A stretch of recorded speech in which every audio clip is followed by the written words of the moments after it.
अपचयन कहलाता है। तो दोनों ऑक्सीकरण और अपचयन एक साथ संपन्न हो रहा है, इसलिए इसको हम रेडॉक्स के नाम से जान रहे हैं, रिडक्शन प्लस ऑक्सीडेशन। उसके बाद ये हमारी एक पहली परिभाषा थी कि ऑक्सीजन का जुड़ना ऑक्सीकरण है और ऑक्सीजन का निकलना अपचयन है।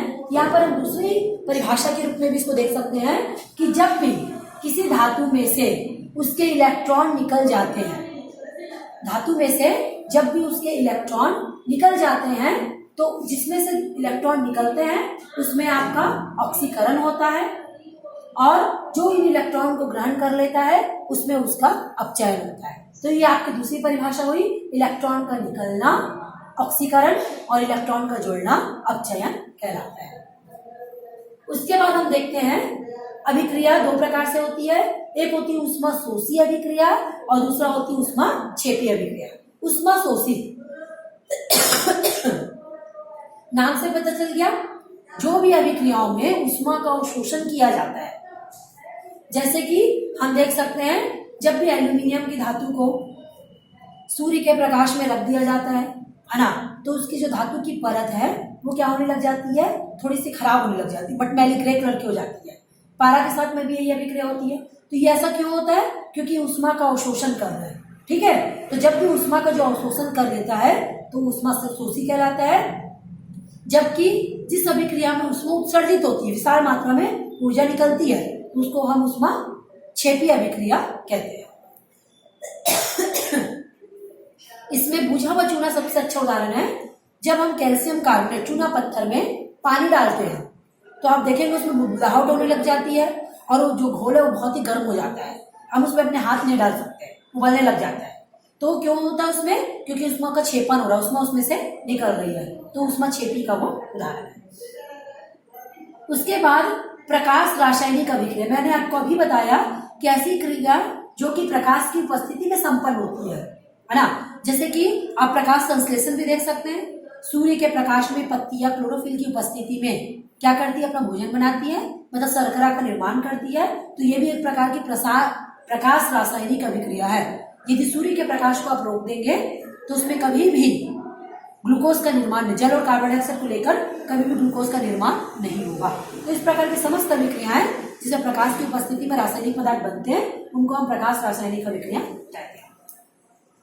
उसके बाद हमारा अगला टॉपिक है, हम जितनी भी रासायनिक अभिक्रियाएं देखते हैं तो उसमें के द्वारा हमको कई प्रकार की सूचनाएं मिल जाती है। सूचनाएं मिल जाती है इसका मतलब ये कि वो अभिक्रिया किस भौतिक अवस्था में संपन्न हो रही है, उत्पाद बन रहा है, वो ठोस है कि द्रव है कि गैस है। उसके बाद वो किसी एंजाइम की उपस्थिति में हो रहा है क्या, उसमें लास्ट में अवक्षेप बन रहा है कि नहीं बन रहा है, उसमें ऊष्माक्षेपी अभिक्रिया है कि ऊष्माशोषी अभिक्रिया है, उसमें से गैस निकल रही है क्या, इत्यादि बातों की जब हमको जानकारी मिल जाती है तो हम उसको क्या कहते हैं, सूचनात्मक रासायनिक अभिक्रिया है। मतलब रासायनिक अभिक्रियाओं के द्वारा हमको सूचना का मिलना है। तो हम पहले देखते हैं, सब सर्वप्रथम हमको किसी भी रासायनिक अभिक्रिया से ये पता चल जाती है कि उसकी भौतिक अवस्था क्या है। कैसे पता चलती है, जब भी कोई रासायनिक अभिक्रिया होती है हम ब्रैकेट में लिख देते हैं एस, एस मतलब सॉलिड, या फिर जी मतलब गैस, या फिर एल मतलब लिक्विड। तो भौतिक अवस्था में जो अभिकारक है वो सॉलिड अवस्था में है कि लिक्विड अवस्था में है कि गैस की अवस्था में, ये बात हम रासायनिक अभिक्रिया में लिख देते हैं। उसके बाद ऊष्मा में परिवर्तन, यदि जो अभिकारक है उसकी मात्रा ज्यादा हो परंतु जो उत्पाद बन रहा है उसकी मात्रा कम हो, इसका मतलब अभिकारक बहुत थे और उत्पाद बहुत कम बन गए। तो क्यों बन गए, क्योंकि बाकी ऊष्मा को उन्होंने वातावरण में रिलीज कर दिया।